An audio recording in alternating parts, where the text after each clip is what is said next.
Good afternoon to our speakers from South Australia. I would like to welcome to all our participants today for the Future of Schools training session and a panel discussion.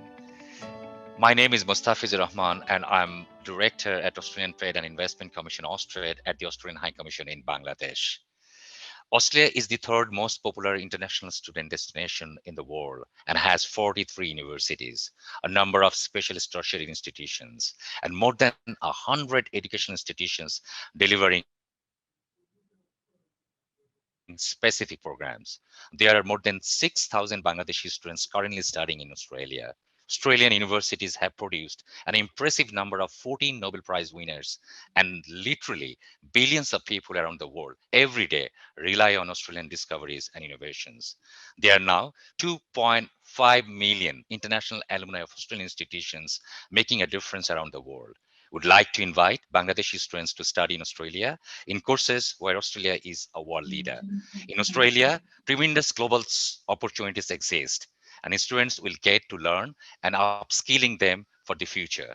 I hope this initiative today will add a lot of value to our audience and will help them to consider Australia as a destination for Bangladeshi students. I particularly acknowledge SAIS Board South Australia for organizing virtual teachers training today, especially Professor Martin Westwall, Chief Executive of the SAIS Board, Assistant Professor Victoria Whitington, Dean of Education, Futures University of South Australia, Dr. Kelly Sharp, Operation Director, Scotch International College, and of course, Principal and founder of Sunshine Grammar School, Mrs. Safia Gaji from Bangladesh, for joining today as our panelist.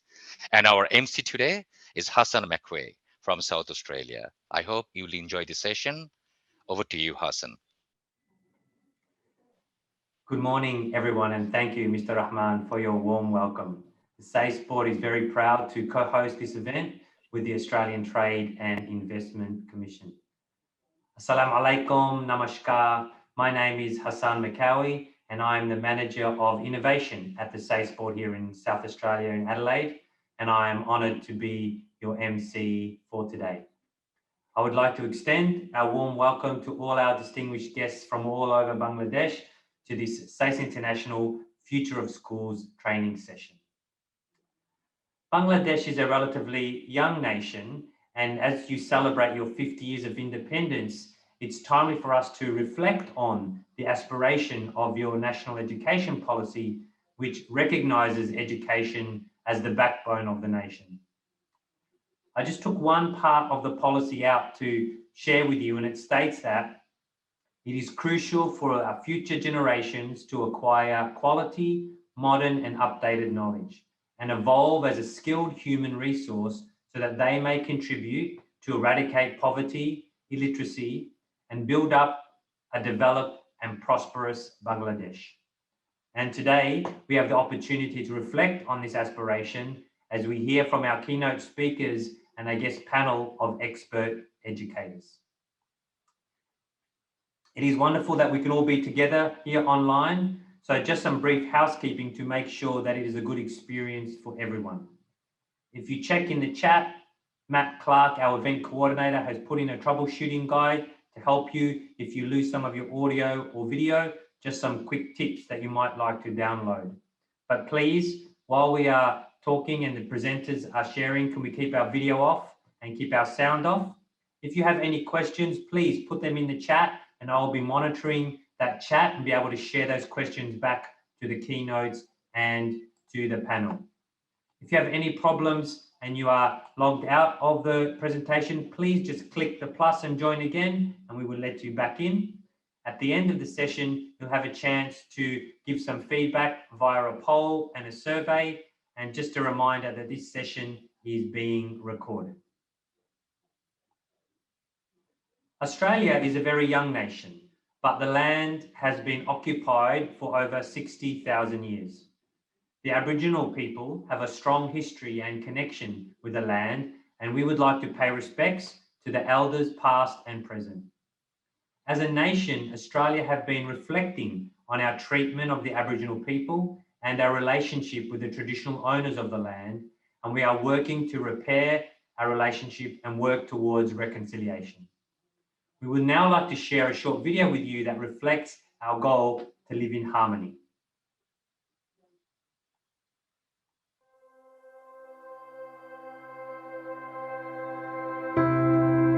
Ngarlo tampan de yala ka ngarlo kana yatanga en barendi. Ngarlo tampan de panaku to la yatanga. Kana mena yaiti yata matanya wama tandanyako. Panaku yalcha, panaku tapa purna. Kana mena eto yalcha purna. Panaku yata kumatana yata kandi patto ara kuma warnanku. Yata kuma purmatandi. Por wariapendi, por tangka matalayandi. Kuma kumatani yaiti mia nangarulu tampandi, yang yalaka.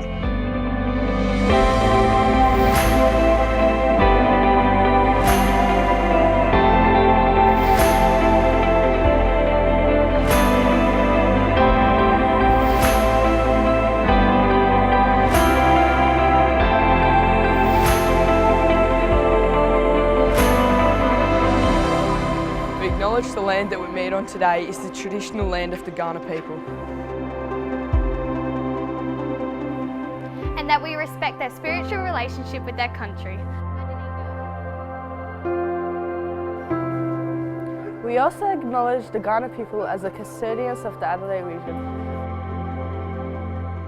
And that their culture and heritage beliefs are still as important to the living Kaurna people today.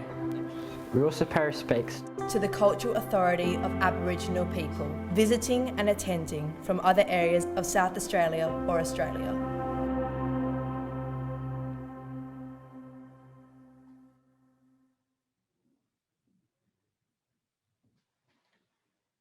It is now my great pleasure to present to you an opening address from Dr. Monica Kennedy.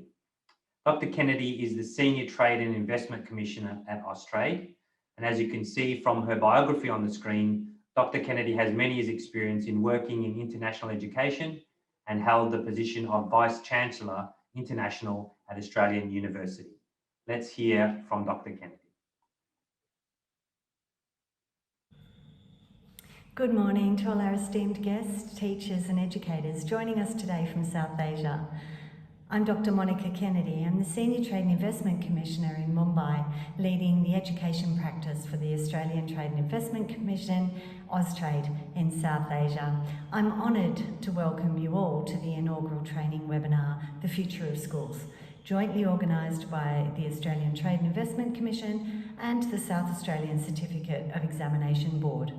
The Australian education and training system is one of the most advanced and innovative in the world. Digital innovation has changed the way that we live and learn and work, and will continue to shape the way we communicate as well as the way we educate people into the next generation. Today's session is to provide educators, teachers and academics with an opportunity to experience Australia's innovative teaching, practice and pedagogies, ones that play a pivotal role in preparing our learners to thrive in the 21st century. This training initiative is inspired with the aim to improve education quality, to introduce key learning strategies and enhance teaching and learner motivation to promote interaction in both online and face-to-face classroom environments, designed to set the stage for the future of schools. Today's webinar is also testament to Australia's strong relationship with South Asia, a relationship that's growing in strength and one that is flourishing between our countries. The relationship continues to grow, and we at Austrade are pleased to be in support of a growing collaboration between India's and Australia's educational institutions. I'd really like to congratulate both the SACE board and participating school communities who are joining here today with a sense of urgency about continually improving and enhancing teaching and learning experiences for the betterment of our students and for our societies. I wish each and every one of you a productive and interactive session.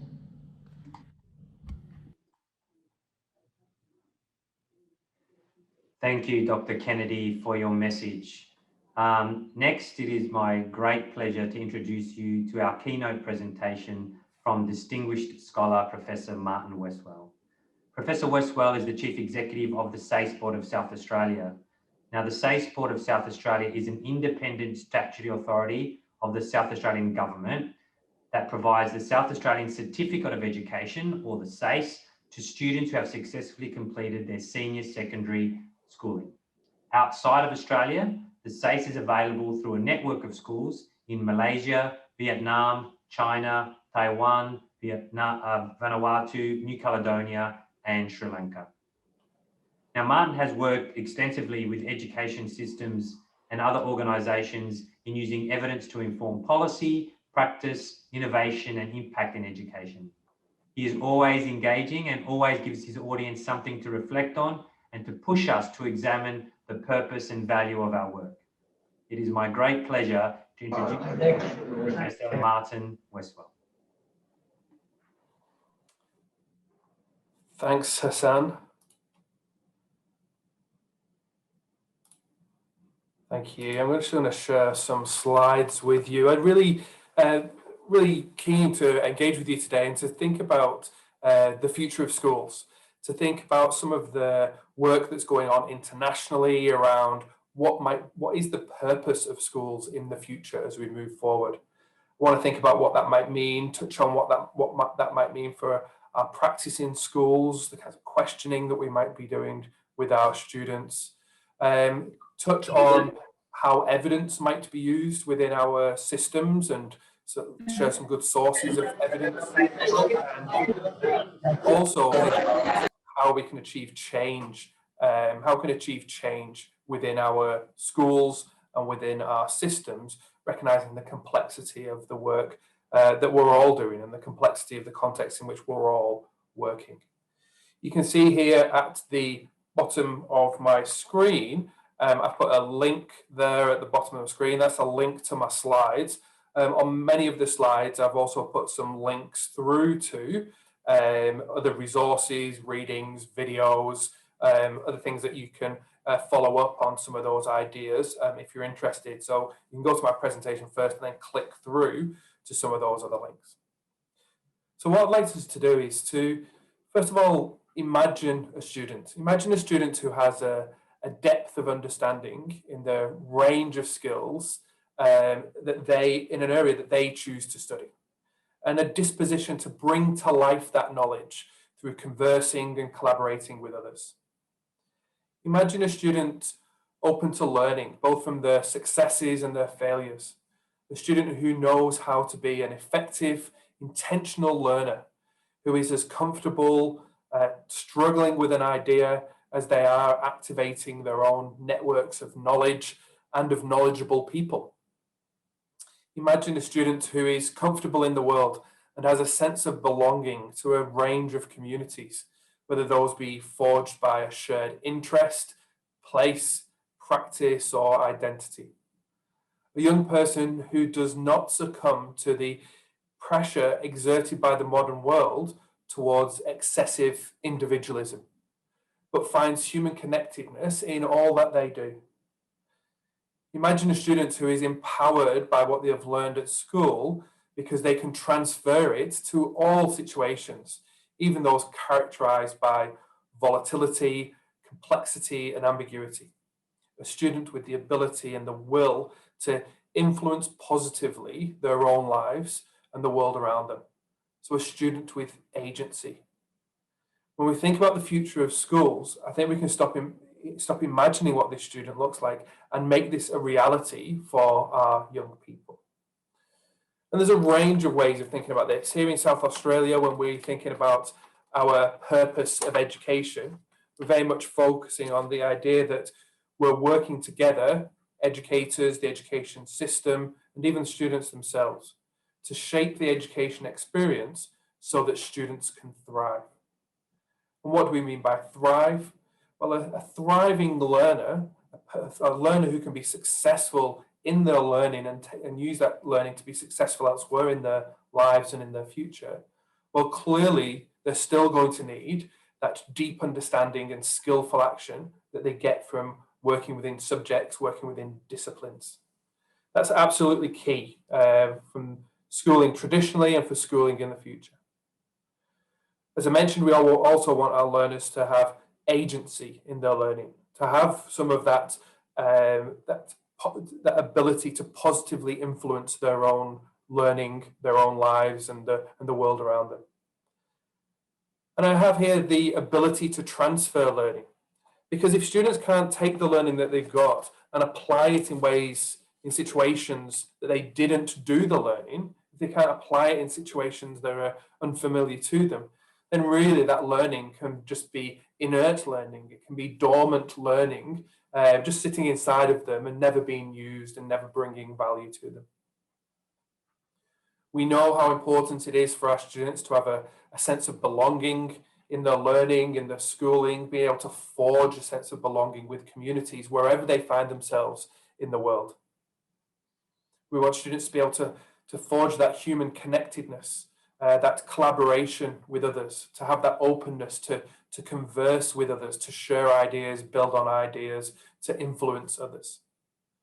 And then the last point that we have here is this idea of students as being lifelong learners, that the education, the knowledge, the skills, the dispositions, the way in which they develop at school is setting them up to be learners in the future, to have a zest for life and to be able to shape their future and shape their future learning.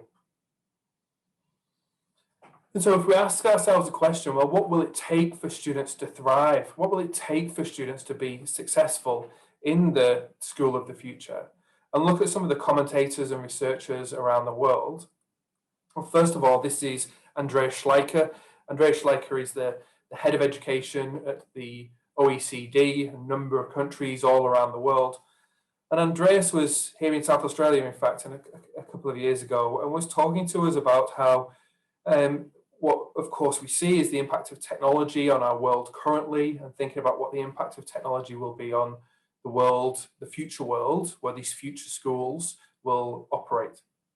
And clearly, the impact of artificial intelligence, of increasing computer power, will mean that we've really got to focus in education on developing first-class humans and not second-class robots, because the robots, the computers, will be first-class robots. They'll be able to do the things that robots do the things that computers do really very well.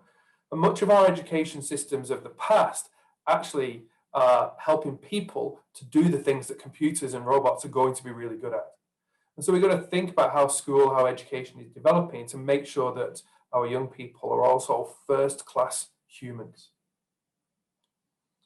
This is Charles Leadbeater, Charles from the UK, and actually in this paper I've provided these links, working with schools here, in fact, in South Australia. And as a stimulus, as a prompt, Charles has given us this idea from his paper, talking about how, well, when students leave school, the exam really only needs to have one question. A question that says, show how you can work with others to combine and use your knowledge to create change that will generate better outcomes for people and the planet while doing what you consider to be the right thing. And that's it. Charles is suggesting that we don't need any more than that. You can see that this captures some of those elements of a thriving learner, that this captures still the knowledge that students will have to have, the skills that students will have to have, but making sure that they can actually use those knowledge and skills to make change in the world for themselves and for others. And here's Linda Darling-Hammond from Stanford University and the Learning Policy Institute. And what Linda's showing with us here is this idea of, well, students really have to develop the ability to learn. And so, students will need knowledge. And as we've just discussed, students will need to be able to transfer that knowledge, will be able to apply it in situations where they've not learned the knowledge. That they'll be able to make judgments through that analysis and evaluation. They'll be able to use their knowledge to make judgments in the world, to make decisions, and then to be effective in communicating and collaborating with others. You can see there are a list of other things. I'm not going to go through them and read them all out, but I do think there is something really important in this idea of self-managing and being able to improve oneself, learning how to do that. And in the big picture, if students leave schools of the future without developing that ability to learn without learning how to learn, I think we can say that the schools of the future will have failed our students. Yes, they need that knowledge and skills, but clearly they're going to need much more than that. And Linda here talks about how schools really can enable students to learn how to learn. And again, emphasizing this idea about how it is the knowledge, but it's also these other skills and mindsets, this executive function, this ability to take control, to stop and think, is going to be really important as well for our students if they're going to be successful in their lives and in their futures. And so all of these ideas, whether we're expressing it as a thriving learner here in South Australia, the OECD is developing first-class humans, Charles's provocation there to think about what actually the exam should be asking, and then Linda's point about how are we developing young people as really effective learners to go out in the world and be successful and thrive. All of these ideas are asking us a question around, well, what is our purpose? And clearly for me, what's happening here is it's a shift from the delivery of schooling to the development of young people. Yes, schools are really important in that development of young people, but it's got to be more than the delivery of content. And I think that's the really big challenge for all of us around the world about how do we go about that and how do we do that. And so what needs to be different? Well, of course, the way in which we're thinking about that here is about changing this idea about what does success look like, including that knowledge and know-how, but going beyond that. And one of the kind of rules of thumb that we have about that, one of the kind of guiding ideas is that students are going to have to be able to answer non-Googleable questions. If all the questions that we ask students in our assessment, if all the questions that we ask students in exams are Googleable questions, then really we're just developing them as second-class robots, second-class computers, as Andreas Schleicher talked about. So what does it look like to ask a non-Googleable question? Well, let me show you a silly example, but an example that I think that helps us to understand what I mean by a non-Googleable question. Here's a question: which one of these doesn't belong? Which is different? Which is the odd one out? And of course, you can see in this simple example, and there's a link at the bottom there to lots of resources to be able to ask students of all different levels which one doesn't belong. You can see in this example that, in fact, any one of them, it could be argued, doesn't belong. There's the spotty dog that doesn't belong. There's the long dog that doesn't belong at the bottom there. There's the very small dog in the bottom left-hand corner. And of course, the dog who's looking to the left instead of looking to the right at the top of the top left-hand corner there. But of course, what's really important about this isn't so much about getting the right answer, because we've got 4 right answers there. It's about students, and of course this will be for younger students, it's about students sharing their thinking with each other, getting their thinking out on the table, sharing it with each other, the teachers there, and listening to the students' reasoning, listening to the logic, listening to the knowledge that they're bringing. The teachers getting a really good idea of where this student's up to in their learning, and can be able to respond to that. This is a favorite example of mine. This is from Alex Bellos's book, a mathematics book called Can You Solve My Problems? This is in fact the front cover of the book. And what he's asking here is, again, the same question: which one doesn't belong? And if I give you a moment to think about that, Alex actually says that there is a right answer to this one, which puzzled me when I first looked at it, because it seems to me that there are lots of reasons why different shapes don't belong. This one doesn't belong because it's not got a dark outline. This one doesn't belong because it's circular. This one because it's blue. This one because it's small. And in fact, I can't think of any reason why this one on the left-hand side doesn't belong. So in fact, it's the only one that always belongs. And because it's the only one, strangely, it's the one that doesn't belong, because all the other ones can be the odd one out, and this one can't. And again, it's rather a silly puzzle, but of course, it's not really the answer that's interesting. It's the thinking that goes into it, and students being able to reveal their thinking. It's an ungoogleable question rather than a Googleable question. It depends on that student judgment.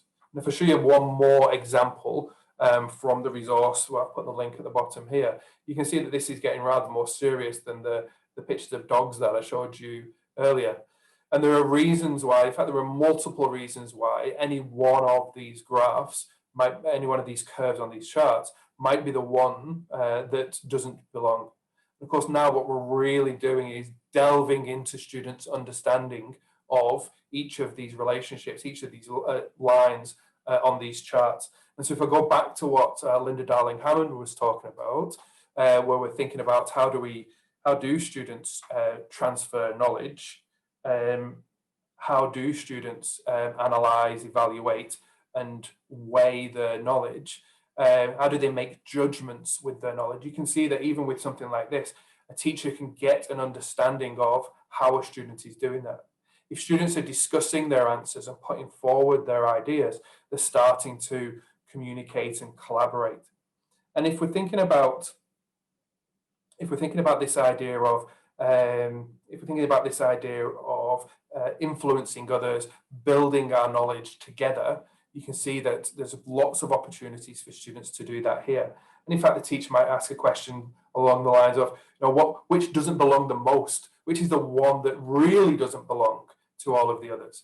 And again, giving students the opportunity to bring their opinion and knowledge informed by the evidence that they've got, the learning that they've done, and bring that to a conversation with others to make a judgment and make a settlement. And so this is just one quick response to that question about how could we do things differently. Let me show you one other, and of course this one's rather complicated. This in fact is from my own practice when I was teaching first year biochemists at Oxford University. As I set the exam at the end of the year, I needed students to understand this process, and this is a diagram which is a processor of DNA replication. So it's just a copying of DNA. And in this learning, I really wanted students to show me that they had a depth of understanding about what's going on here. And so the question that I asked them in the exam was this question. What I'm essentially doing in this question is saying, describe this process, but don't use any of the words that are on the screen. Because of course, what I'm asking students to do is to actually delve into their knowledge and construct a response to the question. I really want them to show me what they've understood. I don't want them to show me what they've remembered. I don't want them to show me what's Googleable. I want to see their construction of this idea, how they put this idea together. In fact, some of my colleagues at Oxford University complained to me and said, well, we wouldn't do that. That's not the normal way we would ask the question. And I said to them, well, how would you ask the question? And they said, well, we'd do this. Fill in the missing labels on this diagram. And of course, if that's what students are expected to do, we're really setting them up as second-class computers, not first-class humans. I can ask my phone, I can ask my computer to show me this diagram. I don't necessarily need to learn all the pieces of this, but what I really want my students to take into their futures is an understanding of the core idea that's underneath this. I don't want them to answer a Googleable question. I want them to answer a non-Googleable question. And so really now what we're thinking about in this future of school is thinking about, well, what is the learning intention? What is the thing that is really important for students to know or to develop? What will make the biggest impact on students? What I want to think about is, how do I want students to be different after this lesson compared to before this lesson? Not just what knowledge are they going to have, but how are they going to be different? How are they going to think differently because of this? I want them to have that deep learning. I want them to be able to take ideas out into their current lives and particularly into their futures, where they can build future learning on the learning that they've got. Building future learning on that idea of filling in the labels on this diagram, that for me is a very shaky foundation. But if students have got a deep understanding, so they can answer that first question that I posed to them, now they've got that ability to build on that idea with further ideas into the future. We're setting students up to thrive, and we're setting students up for success. And so, as I say, we're coming back to this question now about, well, how will students be different? That's what we really want to focus on in this future of school. And how do we go about doing that? How can we use evidence to help us think about, well, if I want students to be different in this way, if I want students to develop, what are the kinds of practices that I could introduce into my classroom? What are the practices that I could introduce into my school? And if you're not already aware of it, I wanted to share this resource with you. It's the Teaching and Learning Toolkit, and it comes from an organisation in the UK called the Education Endowment Foundation. And as you can see, there's a link on the screen there. And I think that this work is some of the most sophisticated work in the world. What they actually did was they did a meta-analysis, looked at research and reports from around the world, and research that was only done in classrooms. So this isn't research for the sake of doing research. This is research actually done in classrooms with teachers and students in classrooms all around the world. And the questions they were asking was, what makes a difference to students' success? What makes a difference to students' achievement? And they listed them, and in listing them, what they did was they said, well, what's the cost? And because this is a resource from the UK, you can see that it's represented in pound signs there. What's the cost of this intervention, of this approach? What's the strength of the evidence for this approach, shown by the number of little padlock icons there? And then the way in which they expressed impact was to say, well, in a year, we'd expect students to make 12 months worth of progress. If we introduce this approach into our classrooms, what on average do we see as the increase in the learning? And they've expressed that as time, they've expressed that as the extra months. And so what this is showing us, this example I've got on the screen here of arts participation, is that if we introduce that, what we see is that students go in 12 months from doing 12 months of learning to actually doing 15 months of learning. And there's a long list with 28 different approaches. And for many of them, there's some links to guidance about how to put that approach into action in the classroom.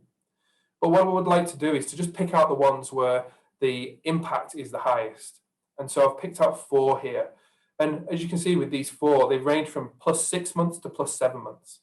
And that's absolutely enormous. Imagine what we're really getting in what we're saying here is we can get 18 months worth of learning within what would typically we get 12 months worth of learning through these approaches. These are all quite cheap approaches with lots of evidence behind them. I'm actually going to add to this one more, which is collaborative learning approaches. And while the impact is a little bit lower, actually for high schools, what we see is that the impact is higher. And in fact, in some subjects like science, the impact is absolutely enormous, an extra 10 months of learning within the year when we sophisticatedly introduce collaborative learning approaches into the classroom. Of course, no surprise that things like feedback are in this meta-analysis in terms of some of the approaches that have the biggest impact on students' performance. At the top of the list there, we see this idea of metacognition and self-regulation. Students planning, students stopping and thinking, students understanding their own learning and being able to use strategies to improve their own learning. Really not terribly surprising that that has the biggest impact on our students' performance, on our students' learning.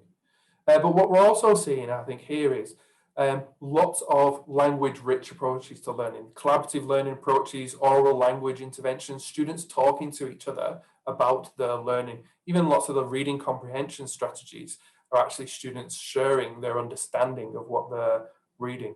Students revealing their thinking to the teacher, revealing their thinking to other students, communicating, collaborating, and being able to build on each other's learning, using each other as resources for learning. I really would recommend this resource to you. It's something that I think, as I say, I think it's some of the most sophisticated work in the world at the moment. So we've talked a little bit about purpose of a future school and how important that is as our guidance. What are we trying to achieve? Is it the delivery of schooling, or is it the development of young people? We've talked a little bit about evidence and some of the evidence one of the examples of the evidence that we use. And I wanted to just end by talking a little bit about how do we change? How do we develop and implement change?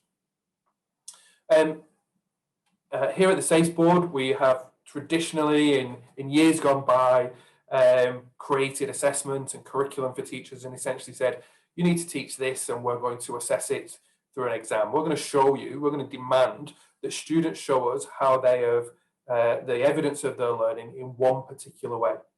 We've moved away from that over the last 10 years and really saying, well, yes, we're going to keep exams and external assessment within our system, but really what we want is for teachers to be able to design learning and design assessments that really help students, give students the best chance of showing us what they've learned and what they've developed.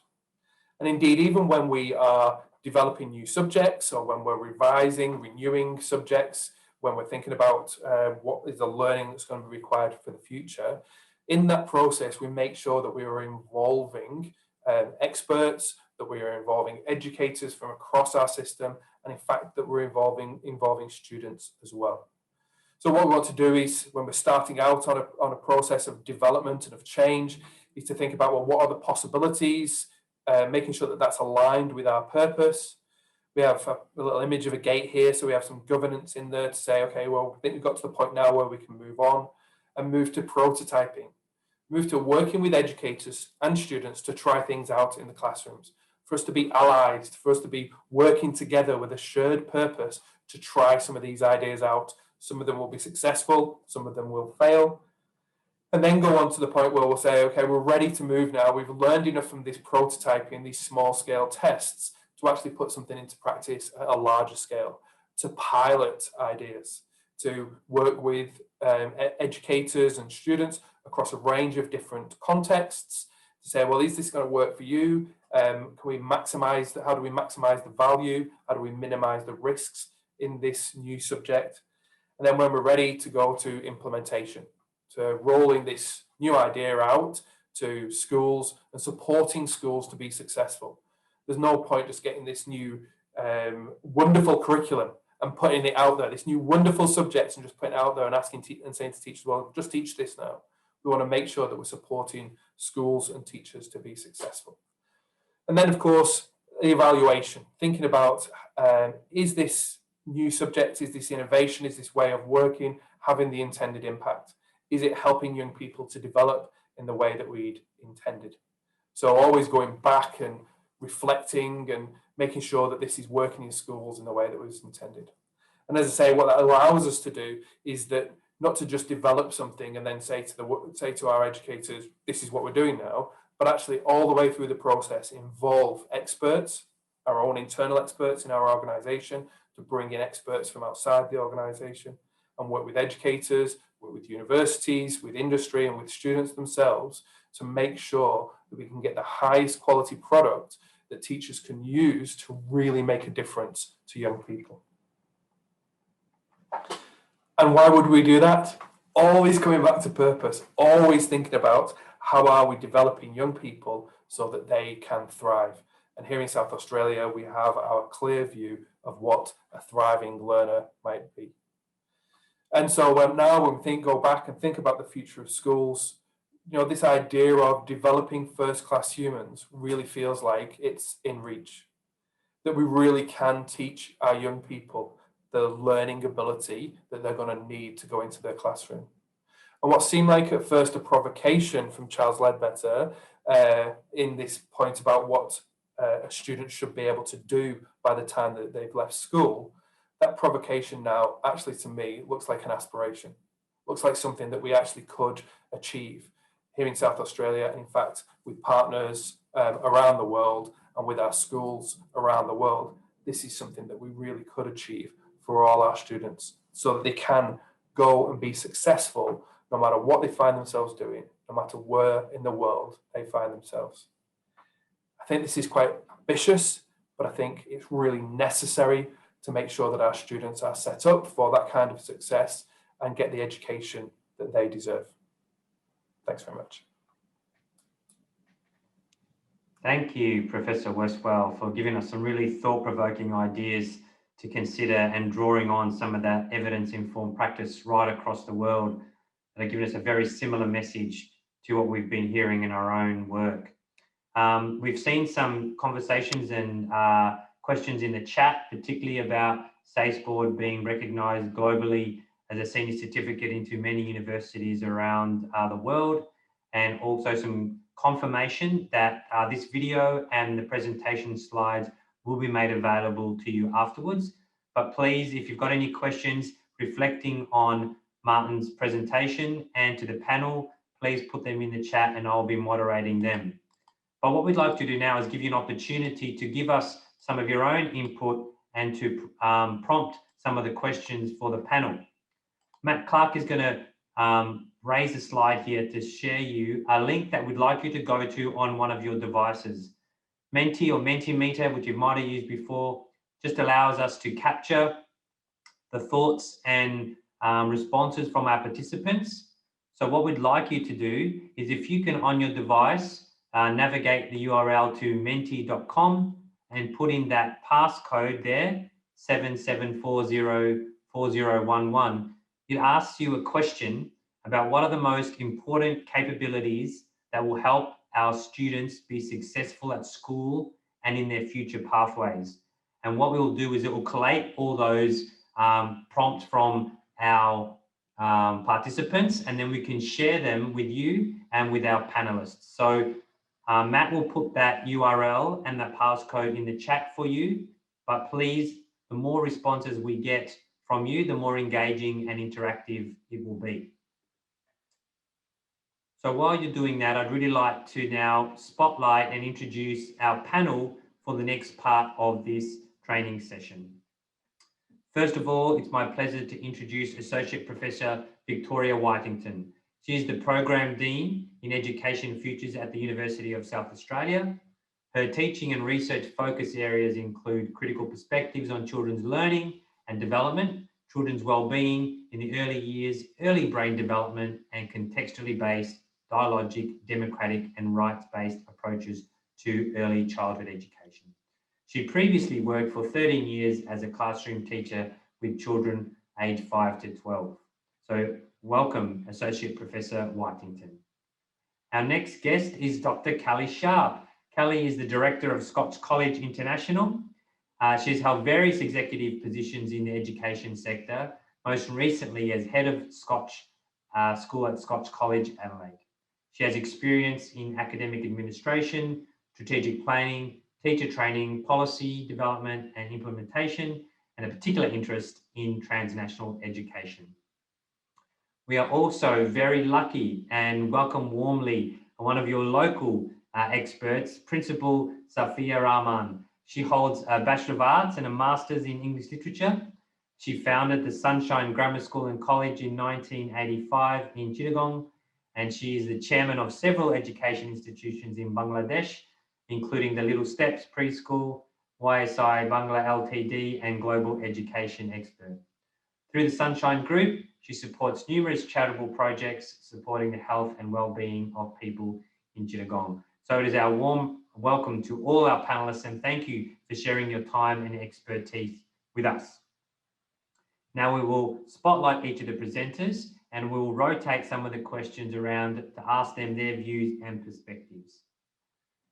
First of all, we've heard from Martin Westwell. Now I'd like to hear, maybe if I go to you, Associate Professor Whitington, backing off the presentation from Martin, from your experience, what do you think the main drivers and influences are around the world that are shaping the strategic direction in your system? So what have been the biggest influences globally changing education from your perspective? Thank you very much, Hassan, and Assalamu alaikum, namaste. Hello, everybody. Look, I'd really like to endorse everything that Martin said. I thought it was very comprehensive, but I think the challenge for those working in schools is to develop really within the school a culture of authentic, meaningful learning for the students, so that schools are not a place where students come in and learn a body of knowledge, but they come into something that they regard as important, that they feel recognises them as people who belong and who've got a role there as citizens within that community and more broadly, and with something to contribute. So they don't come in as, I don't know anything and now I'm going to learn a whole lot of stuff from this teacher, but rather creating that very rich environment where the student is seen as someone who arrives as capable in many areas, knowledgeable in many areas, an active contributor, someone with agency who's culturally rich, who can really bring something to that learning environment and is valued within that learning environment for what they know and what they can contribute. An important member of that learning community. And this also requires that the teacher needs to rethink their image. So it's not someone who comes in with a body of knowledge that they're now going to deliver or pass over to their students, but rather as a learner, a lifelong learner, who's a guide on the side often, as well as leading learning, and of course, loving learning. So someone who's not all-knowing, but somebody who can create that very rich and meaningful learning environment that enables students to feel as though they've got a real role there and that this is something they really want to do. So then we get into motivation, which I think is really important. And to do that, we need a flexible learning environment. We can't have a learning environment which is set out very rigidly. We've got to be able to have space. We've got to be able to have a flexible use of time. We've got to have good resources that these young investigators and inquirers into their world on areas of topics of interest to them, that they can make those inquiries, and the technologies that go alongside that. So just in summary, I'd like to pose the idea that learning is a natural part of being human, that we come into the world curious and wanting to learn, and we want to find out about our world and to pursue those interests that we have. And I think education can do that. And I think some of the historical positions of education have really been able to put students off learning. They don't like school. So I think that the future is about changing to that environment that I spoke of, which is highly motivational, which is rich, which regards the student as valuable with good knowledges that can contribute. And the teacher is someone who's a learner as well as a teacher, who's broadening, I suppose, the scope of what can be learned by the approach that they use. Thank you, Professor Whitington.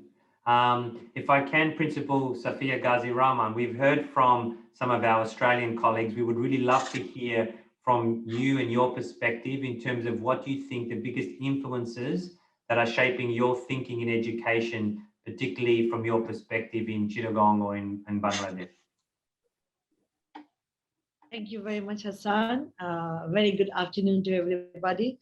Yes, it's a great opportunity to speak about my feelings and as a teacher about how we are meeting students after the, can't say after the COVID, during the end of the COVID period, I suppose. So I can feel a great change in the minds of the students, which are more positive, but to some extent negative as well. They have got addicted to artificial intelligence, but that is doing very good to them. I find them quite smarter than earlier, but at the same time, it is diverting them to certain things which we don't want them to get diverted at this stage of life. But what I'm worried is we are getting a number of students who are getting very restless and maybe ADHD, and that should be handled. And if it is happening in Sunshine and in other parts of Bangladesh, which I keep track of, or even speak to friends who are in other countries, European and Asian countries, they are facing the same challenges. That is to be taken care of, first of all. So I think as a teacher, myself and my colleagues, I have asked them to be extremely compassionate with the students, because we see they are being restless. We see they are being at times a little late to school because they have been used to staying awake at night and getting up late. So that's disturbing the discipline, in one word, discipline. But at the same time, I can find a lot of motivation, as my previous speaker spoke. I agree with you 100%. It's a lot of motivation. And I can see the students are sharper and they're grasping things very fast, amazingly. which I was wondering whether they have missed out, because during the online classes, it was very difficult because most of them could not wake up, or they had internet difficulties. Hassan, is this what you want me to speak about? Okay. Yes, so please. am I on the right track? Yes, we're loving hearing your perspective. Thank you. Thank you so much. So, you know, because we were not used to this all sort of artificial intelligence, and we are not used to online classes. So but we struggled a lot during the 2 years, because we had to groom the parents up as well to be, you know, smart enough to handle Google Classrooms and Zoom and WhatsApp. And we have all three at the time. But Google Classroom is mostly used, as well as WhatsApp and Viber and whatnot. So you see, well, I'm glad that they're coming. We are being a bit liberal in the sense that we are allowing them to wear, if they don't have proper uniform, it's like 1% of the student, we are allowing that. Maybe 2% of the student coming a bit late, we are allowing that. We are trying to be patient with them, and we are looking into the health condition. Some of them have put up so much weight, which is, you know, everyone has to sit in one seat now. So usually our children would sit down, like seating would be 2 for each student, 1 seat for 2 students to sit down. Now they're sitting 1:1, and some of them are really heavy, and it's not very much to be appreciated. So. Yeah, thank you. It sounds like we can hear what we're hearing across the world is lots of stimulation for young people in terms of rapid pace of technology, and then our response in terms of being cautious of their well-being is such a good driver in terms of how we bring that into our education system. So thank you very much. I just want to say another thing, may I? Please. May I? Yes, please. Yeah, that is, you know, the mental status of kids. And nowadays we have started the regular exercises, not because it's getting hotter, so we cannot have them now as much as we did a month back. So we're trying to do that. And what I was thinking is, well, every one of us, I suppose, have suffered mentally to some reason. I mean, for some reason or the other during the COVID, staying at home. Children have suffered a lot. Maybe they don't speak about it. My our guests have spoken that, you know, we need to motivate students. So this, I was thinking that coming to know about mental condition of students, if we could give them one-to-one, and, you know, when you look into students' eyes, we can make out this child is suffering for some reason or the other. And sadly, in our part of our country, there's been a lot of divorces during this COVID period. It's also in our school. So children are having either a single parent, which is not in our system. That's getting difficult. So I think we should also, the only thing I want to say at the end was, we should look into the mental health of our students and not just say that, oh, this child is suffering. We should also address the condition, and that can be easily done with one word, that is LOVE, love. We can, you know, control the world with this. Yeah. I hope my friends would agree, you would agree with me. Yeah, look, thank you so much, Miss Sophia, and you've got some big thumbs up in some of our participants as well. I might ask Martin. Martin, we don't have love as part of our Safe Thrive principles, but where do you see the connection to students' wellbeing and the importance of the individual in our curriculum? Yeah, thanks, Hassan. Look, I think that point about love within our system is something that's you know, we don't focus enough on.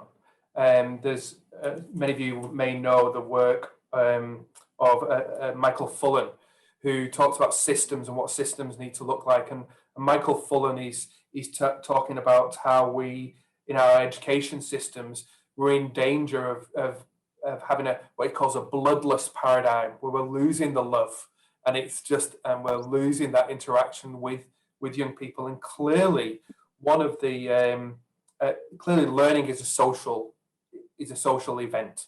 It's something that we socially construct. It's something that we do together with other people. We can transfer information really well using technology, using the written word. But when we're really learning, when we're really struggling with an idea, when we're really grappling with making sense of something, we have to be in a situation where we trust each other, where we're working together, and where we can be open-minded together, and where we can be open-hearted together. that's when learning really occurs. That's when things get difficult. It's the open-heartedness that really binds us together and allows us to trust and rely on each other. So I think that idea of having love in our system is really important. And while, for us, the idea of human connectedness, we've not expressed it so much as love, but I do think it can extend that far into the system, because even with work colleagues, there is that feeling of, there is a connection between work colleagues that allows you to explore ideas together, take risks together, know that if there are challenges or if there are some small failures, actually we'll work together to overcome those failures. Now, whether we're doing that at work together as educators or whether we're expecting students to do that in the classroom, those relationships, those strong relationships, I think are fundamentally important. Thank you, Professor Westwell. Dr. Kelly Sharp, I'm interested to hear from a school perspective, how you're feeling students are finding that, and what are some of the drivers for you, and whether you want to build on how students are responding to not only the current challenges of the world, but perhaps the COVID impacts that people have been talking about also. Yeah, absolutely. And I think this idea of well-being is one of the biggest driving forces in education at the moment, because what we're seeing is this generation of young people who are struggling with changes in how they learn. Technology is such a disruptor to education. And I noticed someone's posted in the chat a query about, is online or in person better? And I think we have now reached a point in education where learning is not either online or in the classroom, it's everywhere all the time. And the educators are no longer just, learned academics who have been to university for 4 years, 6 years, 8 years. They are social media influencers, they are YouTubers. So I think this whole idea of recognizing that learning is happening all the time, and then viewing education through a lens of well-being, recognizing that schools have to become these safe spaces where students can be free from kind of the constraints of technology, and they can just develop relationships with other people. They can problem solve, they can learn to work together. So I think this idea of this hybrid learning, I think that is going to be the new normal for these kids going forward. And I also think that schools have a responsibility now to prepare students for the changes that are coming, not the ones that they've already faced before. And so one of the things that we do at a high school, in our high school at Scotch, is we kind of start everything with with the child at the centre. So instead of starting with the curriculum, we actually start with the learner. We put a lens of wellbeing over everything that we do, and we think about how is this learning going to impact on this child's relationships with others? How are we going to make sure that this child is appropriately challenged? Because when they are appropriately challenged, they're engaged, they're connected. So we actually start a lot of what we do with this view of well-being, and then we package into that this understanding that kids are learning from everyone all the time. So then we develop the skills that they need to be successful learners. But I definitely think this idea of love and starting with the approach of well-being is going to be one of the biggest drivers of how we do education into the future. Thank you very much for those responses. And now what would be interesting to see, we've talked about wellbeing a little bit, but I'm asking Matthew Clark, our convener, to share his slides again to show us the results of all the participants' views on the capabilities. And you'll see here a quick snapshot of some of the responses. And I would give you a minute for all our participants to have a look and share that. I'm not sure, Matt, if we can make it a little bit larger or full screen if you get the chance, so we can have a little bit of a look. But what I'll ask while we're doing that is for our panelists to reflect on that. I might go back to you, Principal Safia Ghazi, because in your Bangladesh's 2010 strategy, it states that the primary objectives of the policy are dedicated towards cultivation of human values. So I'm interested in what you see. We've talked about well-being. What other human values do you think are important? And do any of those ones on the screen, this is for all panelists, surprise you, or any of them are a surprise? So Principal Safia Ghazi, what's your first response about the important human values other than well-being and love? Sorry, you're still on mute. Can you please just unmute your microphone? Thank you. I'm so sorry, Hassan. Yeah, in this part of the world, you know, we are very much focused to ethical values. We are very conservative in various ways. But now the thing, you know, before the COVID, you know, when children would do certain things through learning, getting influenced by other culture, which is good as well, you know, the elderly people would mind. But now what's happening is we are allowing them to do that, but still sticking to our culture. So that actually focuses on certain rules and values of life. My the other speakers with me, they are focused on other things as well. So the thing is usually what we do is, if we see other than health reason and love, we ought to teach them discipline. So what we do at Sunshine, since we are sharing, I would like to say is we call our parents and tell parents and even motivate parents to help them wake the children up early in the morning and stop the system of sleeping late at night, so that they even brush their hair before they come and they get time to do that.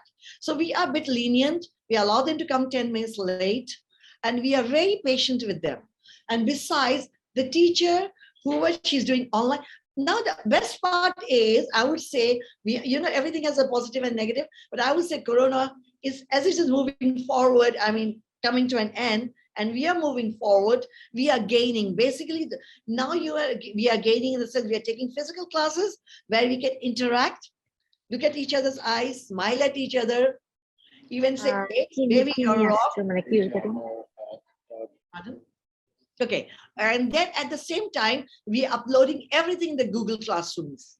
So if that, you know, we have students in the United Kingdom, we have in Manchester, we have in Saudi Arabia, we have in Dubai, we also have in Abu Dhabi, Sharjah, we also have in Dhaka. So there are students, you know.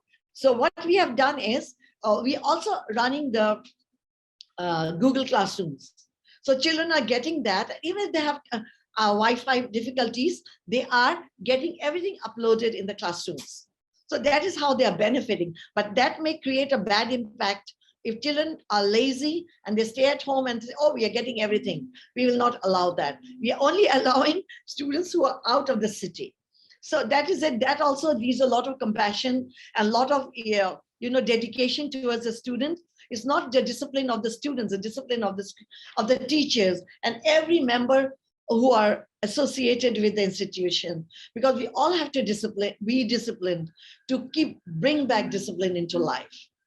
And our three mottos are love, discipline, and faith. So I spoke about love and I spoke about discipline. And now if I would like to speak about faith. The first thing is you have faith in yourself. That's what we tell our children. Have faith on your Lord, your God, who has created you. Our children have started writing, who am I? After the Corona, they're writing, who am I? Discover yourself, baby. Who are you? Where did you come from? Who brought you here? How did you come? What are your plans on this earth? They're drawing the earth and they're placing themselves on the earth all alone. And we also do some meditation classes. So what I was saying is faith. Have faith in yourself. You can do it, baby. You can do it. And I call my students darling, sweetheart, and everything. And I don't mind saying that. With my experience, people will forgive me. Even I'm doing it, honestly, I'm using these soft words with my teachers and my office, because I am very hard with them at times, very hard. So to compensate, I use these sweet words. And I'm sure they like it. And the faith, I tell them to have faith on us, the teachers, faith on the parents, faith on themselves first, God second, parents and us, teachers third. So on these three focusing points, we are progressing. Is there anything else you want to ask? I'm happy to answer. Yeah, I might just hear from the other panelists, but thank you for your contribution. Professor Whitington, you've had a chance to have a look at some of those responses. I'm wondering if any of them surprised you, or any of the ones that you'd like to identify specifically that you see a strength or a real focus coming from your work. Thank you, Hassan. Look, I'm really interested in a couple of these that have been presented here. One is about challenge, and I think that goes into taking a risk and also links with intuition and being intuitive. So if you've got confidence, then you can take a risk and try something out. And this takes me into assessment, because one of the problems that we've got with assessment often is that we drive it narrow. We've got the answer, and that's coming from the teacher's head, you know? So I think we have to be very creative, and I think your talk, Professor Westwell, was very much along these lines, in thinking about how we're going to assess so that we build the children and young people that we need in our community, where answers that are not Googleable are ones that they can work on and where they feel confident and where they feel like they could have a go, and actually they could make a mistake as well, and they won't be counted down or seen badly because of that mistake. They can say, okay, well, I had a try, it didn't work, but I've learned something from it. So I think that's very important. Another thing that I think is really important here is this one about diversity. You know, there's so much in the world that is so rich, and yet often, again, schooling tends to go towards the middle, say, well, who's the majority here? We'll just go for that. And that's been something that I think we could say in Australia that we still need to continue to work on. And that is to embrace what we call actually these days a super diversity of our population, because we know that our children come from hundreds of different languages, cultures, and family ways of being in the world that need to be brought into the classroom in some way so that they can be recognised, because we know when children and young people don't see themselves in the education environment and don't feel like their thing, whatever's valuable at home, their language, the cultural practices, the values, are not valued at school, that's a put-off. So we need to think about that as well. So I'm just picking up on those two, and I do endorse the one about relationships and love as well. Thank you, Professor Whitington. Dr. Sharp, it's interesting to hear from your perspective about the students and families at Scotch College. What are some of the capabilities that you value and see successful students developing? One thing I thought would be interesting to know is that if I did this same exercise with teachers at Scotch College, a lot of the words that have come out would be the same, which actually goes to show that it doesn't really matter where you are in the world. There are some capabilities that we all think are important for young people to develop. And unfortunately, there is a lot of curriculum in the world and a lot of assessment in the world which doesn't actually show growth in those capabilities. You know, we assess things like recall of information, we assess facts. It's very hard to assess creativity in a young person. It's very hard to assess empathy or curiosity, but these are actually skills that young people are going to need to be effective citizens, not just effective learners. So I think the first point I wanted to make was that you know, a lot of these capabilities are actually universal. And I think you know, one of the things that we try and do at Scotch is design learning opportunities for students to you know, we try and have progressions, if you like. So we might identify a skill like critical thinking, for example. We actually at Scotch do have a framework where we don't assess it as such, but we do intentionally teach the skills that underpin that. And as we see students start to ask questions of a text or interrogate some information or make assessments about the value of a source, how credible it is, how reliable it is, we actually start to see the development of these capabilities. They're not something that we assess and can ascribe a grade to, but they are certainly something that we can comment on. And there are some universities in Australia that I'm aware of. Melbourne University is one of them. We're doing a joint project, Scotch and Melbourne University, to look at how we can create what we're calling micro-credentials. So how we can, into the future, create little skill sets of capabilities that students can take to to their potential employers. I noticed someone in here put career guidance, and I actually think that's really important to link the capabilities that are being developed at school to the real world. You know, I often make the point that learning that the real world and school are not actually exclusive environments. You know, school is happening in the context of the real world. So the more that we can take the things that we're learning at school and apply them in the workforce or in family life or in you know, other organisations that students are part of outside of school, the better the students are going to become at using these capabilities across their entire life, not just when they're told, you know, we're going to focus on being creative in this particular task today.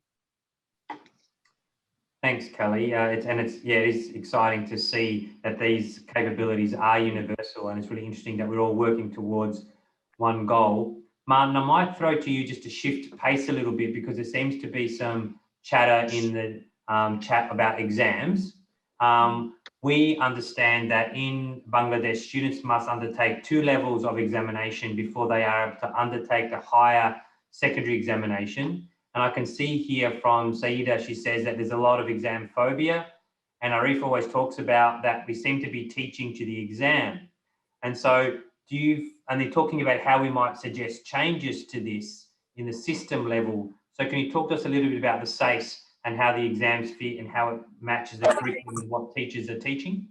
Yeah, thanks, Hassan. I think, you know, here in South Australia, the exam is actually only worth 30% of that final grade, because we think that the exam and the school-based assessment, where students are showing along their journey the learning that they're doing and providing evidence of that through school-based assessment, is really important. I think this point about the exam and the exam phobia is a really interesting one, because what we do is we raise, you know, it comes back a little bit to the purpose of schooling. You know, if we think that the purpose of schooling is to make sure that the students do well at the exam, then we raise the exam as this high stakes. It becomes a big deal. Students start to focus on their performance instead of their learning, and the exam can drive a whole host of behaviours depending on how we think about it. So I do think that, and I do think the evidence in education is showing us that there are other ways of approaching it. So this idea of when students get locked into seeing themselves as performers, what we know is that ironically, they tend not to perform very well.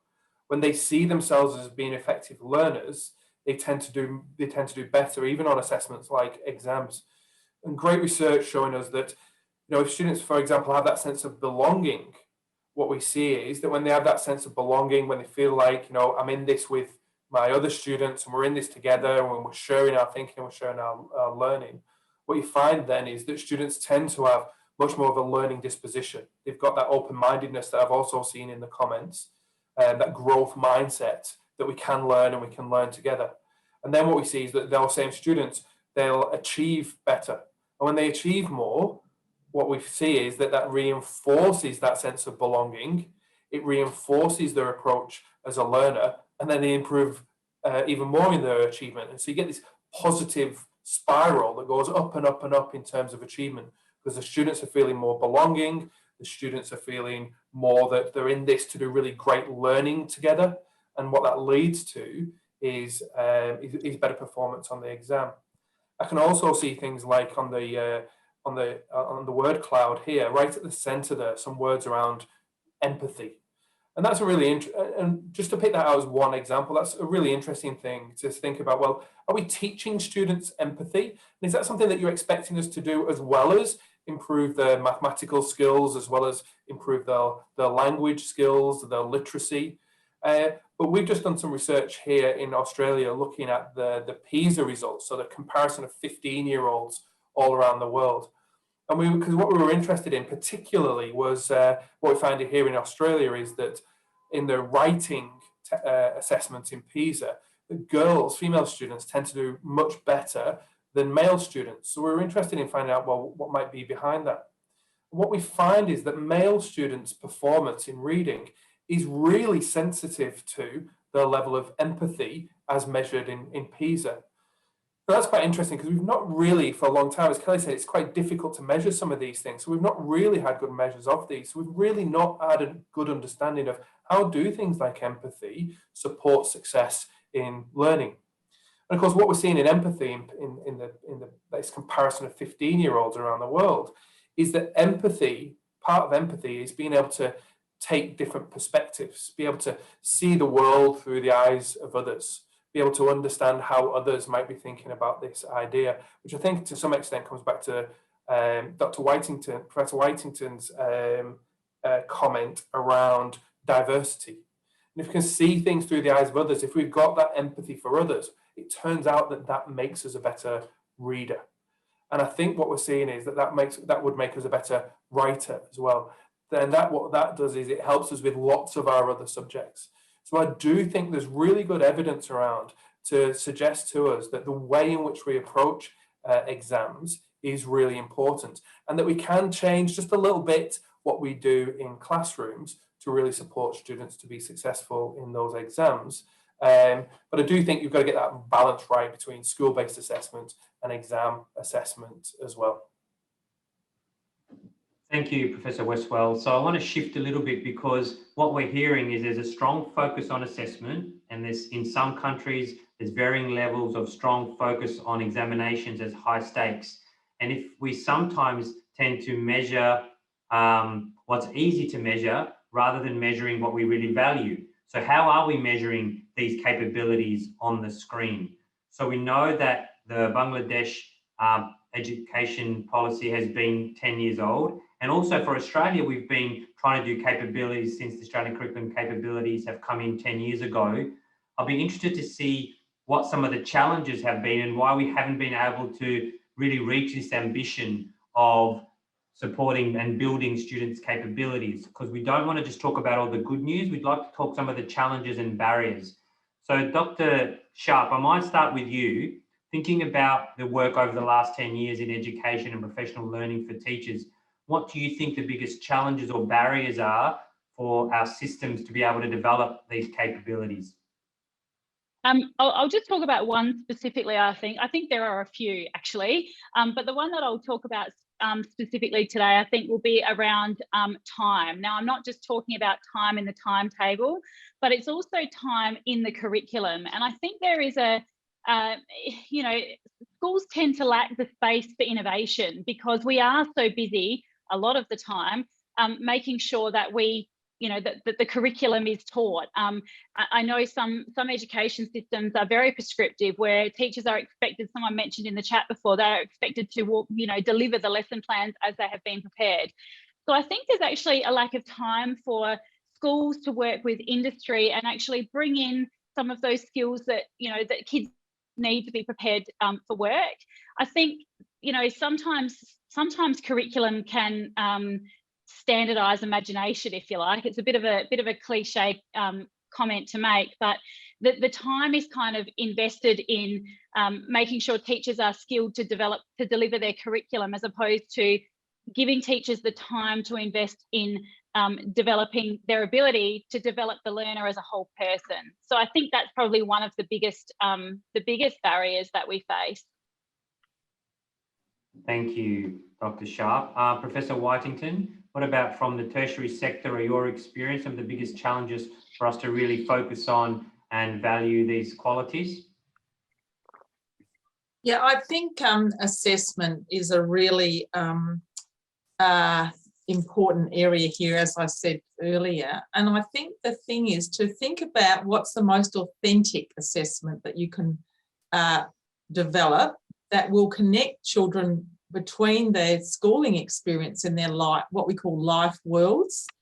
So if it's relevant to them, and if they see that it solves a problem in their life in some way, or helps them with something they're curious about, they're far more likely to engage in it. So, and engage in it at a deep level, so that all those capacities that we want to develop in them about being a deep thinker, a problem solver, and all of that, they will definitely pursue that. So I think looking for ways to authentically assess. And at the university, we are moving into a big project right across the university at UniSA in looking at everything we're doing around authentic assessment, and that's about making it meaningful and connecting life worlds. And in the sense of life worlds, it's about the future career, because we're very focused on career pathways. And so what is it within your program, if you're an initial teacher education, for example, that you could put up as an assessment that would connect you with what you will be doing in the classroom with children and young people. I think there's another area here which I think is a challenge. You know, often as adults, you know, younger people are more flexible.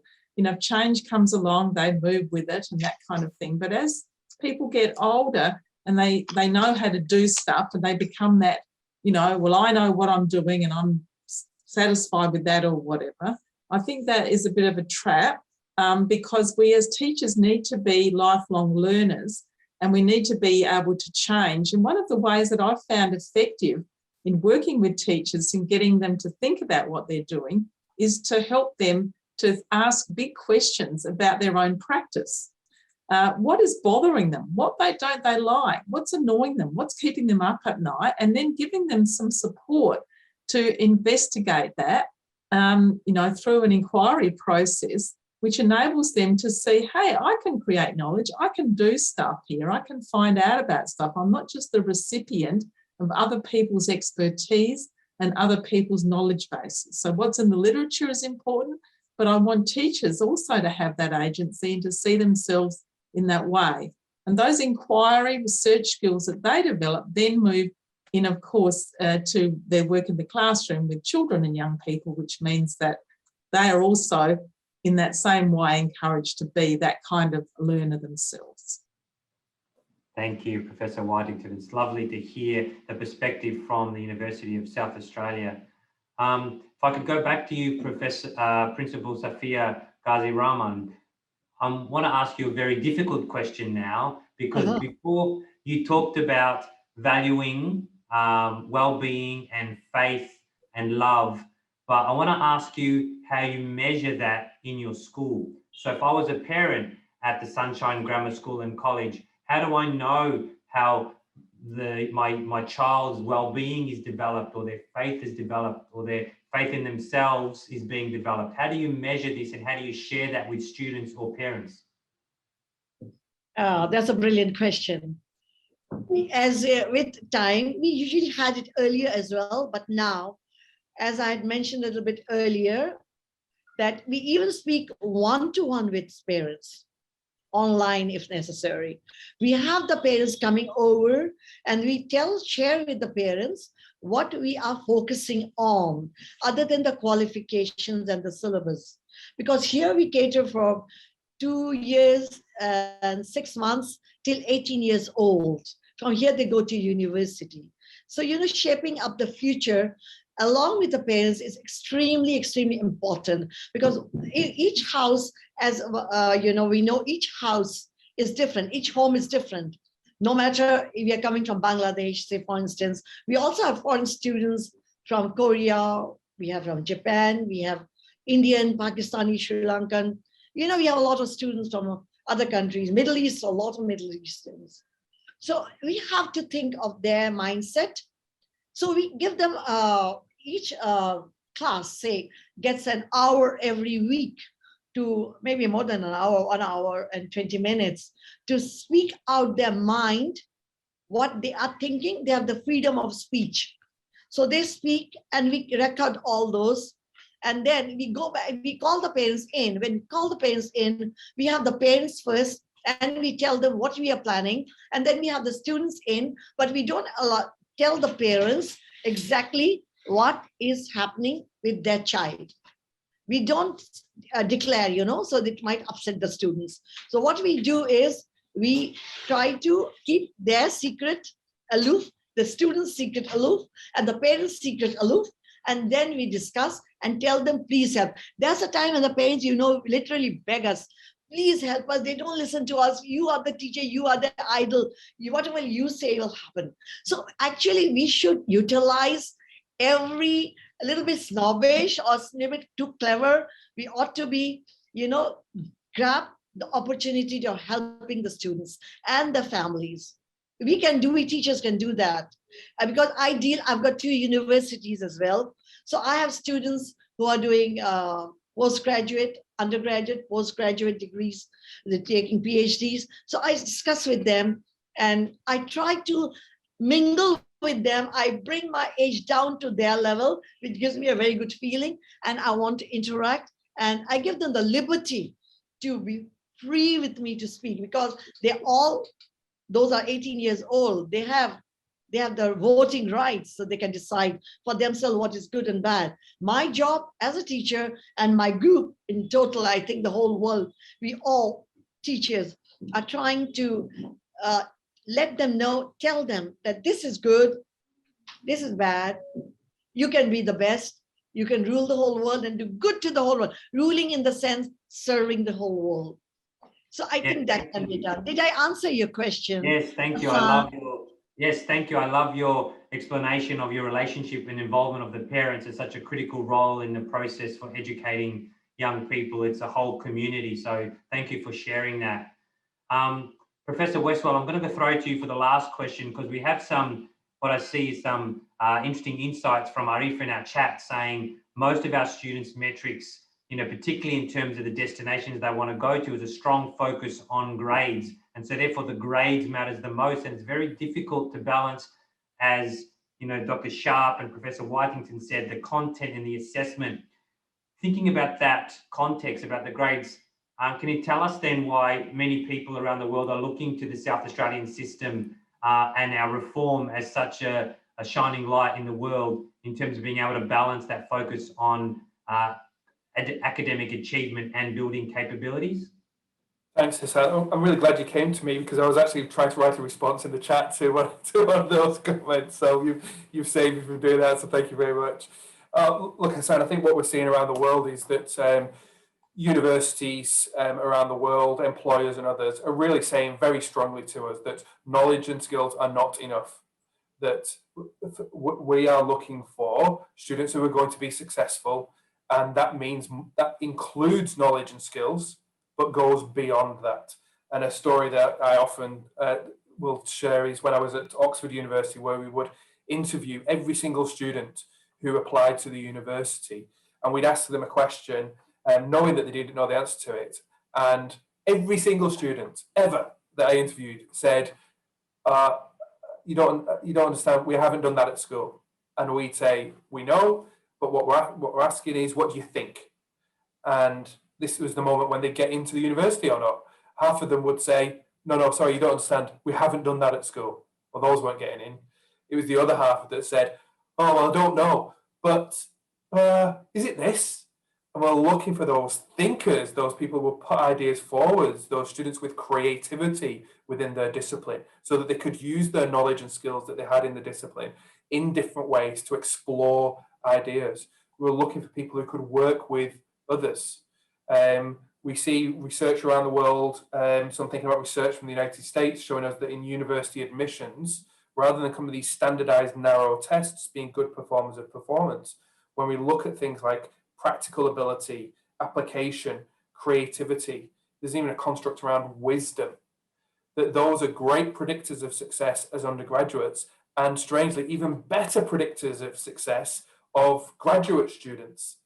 So even after doing an undergraduate degree, what these students look like at 17, 18 years old is a great predictor of success as a graduate student. So then what we're trying to do in South Australia, and that people elsewhere in the world are doing this, is trying to capture evidence of those kinds of capabilities. And it doesn't, in fact, it probably needs to not be within a test. It needs to be the capturing of evidence where we're seeing it in classrooms, trusting teachers' judgment to say, I've seen this capability in this student through the science studies, the humanities studies, the languages studies, wherever it might be in their learning, and to be able to capture that evidence in every single one of our subjects.